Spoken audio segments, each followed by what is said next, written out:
एक गांव में कीर्ति और सुंदर का एक जोड़ा रहता था। उनके घर के सामने एक कुआं था। वो टूट चुका था और उसमें पानी नहीं था। क्योंकि उस गांव में ताजे पानी की सहूलियत मौजूद थी, उन्होंने उस कुएं पर कभी ध्यान नहीं दिया। गर्मी का मौसम आ चुका था। कीर्ति को ताजा पानी लाने के लिए बहुत दूर तक चलकर जाना पड़ता था। ये उसके लिए बहुत मुश्किल हो रहा था। एक सुबह उसने सुंदर से कहा, सुनो, बहुत तेज धूप रहती है और मुझे इतनी दूर तालाब पर जाना पड़ता है। मेरे लिए वहां से पानी लाना बहुत ही सरदर्दी का काम है। अगर हम अपना कुआं ठीक करवा लें तो इतनी मशक्कत नहीं होगी ना। ठीक है, चलो ऐसा ही करते हैं। मैं आज उस कुएं को खोदता हूँ। मिट्टी और पत्थर हटने से शायद पानी आ जाए। ये कहते हुए सुंदर कुएं के अंदर उतर गया और खोदने लगा। वो खोदता रहा, लेकिन फिर भी एक बूंद पानी नहीं निकला। करते करते वो थक गया। कीर्ति, इतनी देर से पूरा जोर लगाकर खोद रहा हूँ, लेकिन एक बूंद पानी नहीं मिला। ओहो, इतना खोदा है तो थोड़ा और खोदो। अगर तुम ऊपर आए तो कल धूप में पसीना बहाकर खुद पैदल जाकर तालाब से पानी लेकर आना।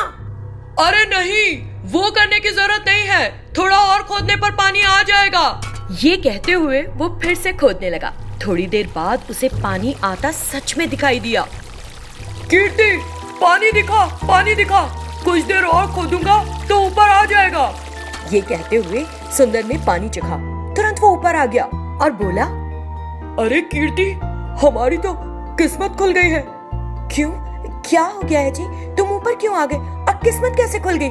अरे बुद्धू, ये पानी का नहीं, तेल का कुआं है, तेल का, जिससे गाड़ियां चलती हैं। ये सुनकर कीर्ति भौचक्की के रह गई।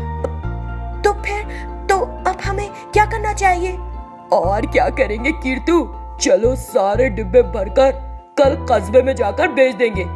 ठीक है सुंदर। उस रात सुंदर और कीर्ति कुछ डिब्बे लेकर आए और उन सबको तेल से भर लिया। फिर अगले दिन कस्बे ले जाकर उन्हें बेच दिया। इससे उन्हें ढेर सारा पैसा मिला। फिर वो दोनों वापस घर आ गए और बात करने लगे। सुंदर, हमने इससे पहले कभी इतना सारा पैसा इकट्ठे नहीं देखा ना। हाँ, सब ईश्वर की कृपा है। यहाँ कुछ दिन और रहकर फिर कहीं चले जाएंगे। अगर किसी को इस बारे में पता चल गया तो मुसीबत हो जाएगी। ज्यादा लालच किसी काम का नहीं रहेगा। ठीक है। उन्होंने फिर कुछ डिब्बे उस तेल से भरे और उन्हें कस्बे ले जाने लगे।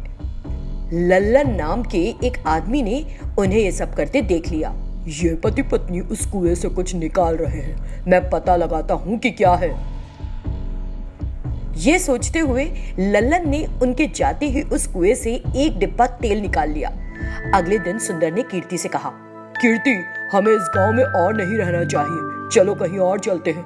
जो पैसा हमने कमाया है उससे एक अच्छा सा घर खरीद लेंगे। फिर उन्होंने सारा पैसा लिया और उस गांव को छोड़कर जाने लगे। लल्लन को लगा कि यही सही मौका है और सोचने लगा, जाओ, मैं भी तो यही चाहता हूँ। इस कुएं का सारा तेल अब मेरा।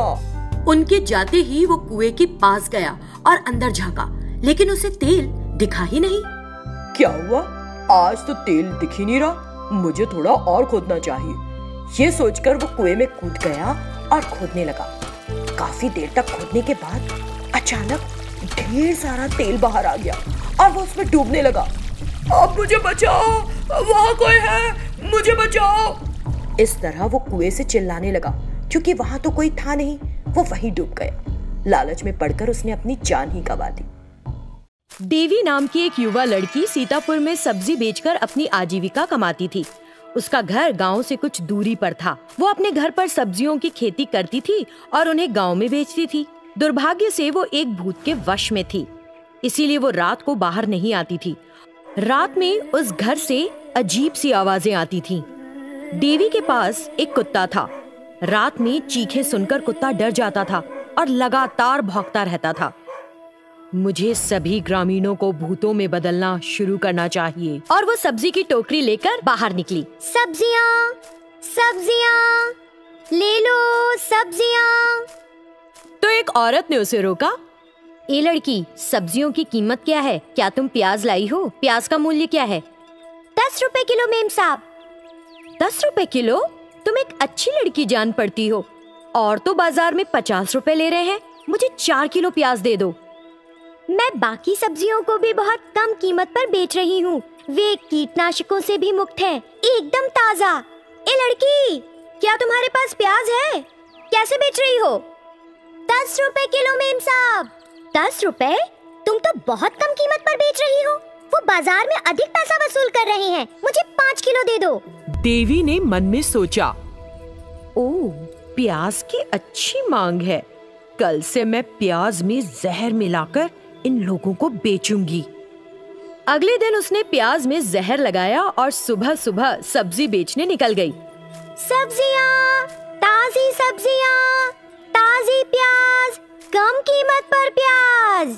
मुझे प्याज चाहिए। हम अपने घर पर एक समारोह कर रहे हैं, इसीलिए तुम्हारे पास जो भी प्याज है सारी दे दो। अगर आपको सारी प्याज दे दूंगी तो और लोगों को क्या बेचूंगी? घर में बहुत सारे लोग आने वाले हैं, हमें तुरंत ढेर सारी प्याज चाहिए। उन्हें कल दे देना। चलिए ठीक है, मैं आज इस एक महिला को ही भूत बना लेती हूँ। बाकी गांव वालों के बारे में बाद में सोचूंगी। उस दिन सावित्री ने उन प्याज के साथ एक करी पकाई और उसे खाया। वो उस रात भूत में बदल गई और देवी के घर आई। देवी, मुझे आदेश दो। सावित्री, ग्रामीणों को गांव के बाहरी इलाके में पुराने वीरान घर में ले आओ। प्रत्येक दिन एक ग्रामीण को लाना है। मुझे उन सभी को एक साथ काली के लिए बलिदान करना है और शैतानों के राज्य की रानी बनना है। आपके आदेश का पालन होगा। फिर वो अपने घर के बाहर सो रहे एक औरत को उसके बालों से पकड़कर हवा में उड़ा ले गई। एक पुराने वीरान घर में कैद कर दिया। जब देवी गांव में प्याज बेचने गई तो कुत्ते ने देवी का पीछा किया। फिर उस कुत्ते ने उस घर में प्रवेश किया जहां देवी ने प्याज बेचा था और सभी प्याजों को बर्बाद कर दिया। उस रात सावित्री ने घर के बाहर सो रही एक महिला के बाल पकड़े और हवा में उड़ गई। फिर वो उस महिला को भी उस पुराने वीरान घर में ले गई और कैद कर दिया। लेकिन 2 ग्रामीणों ने सावित्री को हवा में उड़ते देख लिया और बाद में देवी के घर जाते भी। ये क्या है? सावित्री लोगों को पकड़कर फिर इस घर में आ गई। इस घर में एक सब्जी बेचने वाली रहती है। वो भूत हवा में उड़कर इस घर में आई है। वो सब्जी बेचने वाली को नुकसान पहुंचा सकती है। तुरंत वो दोनों खिड़की पर गए और उस घर में झांका। उस समय देवी और सावित्री भूत में बदल गई थीं। फिर देवी ने कहा, वो दिन बहुत पास है। मैं सभी ग्रामीणों को नष्ट कर दूंगी, तब दुनिया मेरे काबू में होगी। शंकर और चक्री जो खिड़की से ये सब देख रहे थे डर गए। कुत्ता पास आकर बोला, डरो मत, मैं तुम्हें नहीं काटूंगा। कुत्ते के इस तरह बोलने से दोनों हैरान हो गए। तुम तो कुत्ते हो, असल में हो कौन? ऐसे कैसे बोल सकते हो? मैं इस घर के मालिक हूँ। मैं सब्जी बेचती थी। इस भयानक भूत ने मुझे कुत्ते में बदल दिया। वो प्याज में जहर मिलाती है और गांव के बाहरी इलाके में एक पुराने वीराने घर में ग्रामीणों को कैद कर रही है। सावित्री नाम की एक महिला ने भी उसकी प्याज को खाया और भूत बन गई। आप भी भूत बने, इससे पहले इस भूत का अंत कर दीजिए। मुझे भी एक सामान्य मानव में बदल दीजिए। मेरी मदद कीजिए। वीरान घर में ग्रामीणों को कैद किया है? तुम इस घर की मालिक हो? हाँ शंकर भाई, मैं देवी हूँ। कृपया मेरी असल रूप में वापस लौटने में मदद करो। ठीक है बहन, निश्चित रूप से मदद करेंगे। तुम हमें वो पुराना वीरान घर दिखाओ जहाँ उसने लोगों को कैद किया है। कुत्ता शंकर और चक्री को उस पुराने वीरान घर ले गया और उन औरतों को दिखाया जिन्हें कैद कर रखा था। भूत और सावित्री वहाँ पहले से ही आ गई थीं। कुछ ही दिनों में सभी ग्रामीणों की बलि दी जाएगी। शाबाश सावित्री। शंकर, चक्री और जो कुत्ता बाहर से देख रहे थे वे तुरंत गांव गए और शेष ग्रामीणों से बात की। फिर वे भगवान हनुमान की मूर्ति लेकर उस पुराने वीरान घर में गए। उन सभी ग्रामीणों को वहाँ इकट्ठा देखकर भूतनी घबरा गई। ए, तुम सब यहाँ कैसे पहुँचे? मुझे कुछ नहीं करना। फौरन शंकर ने उस भूत को भगवान हनुमान की मूर्ति दिखाई। नहीं, मुझे बचाओ।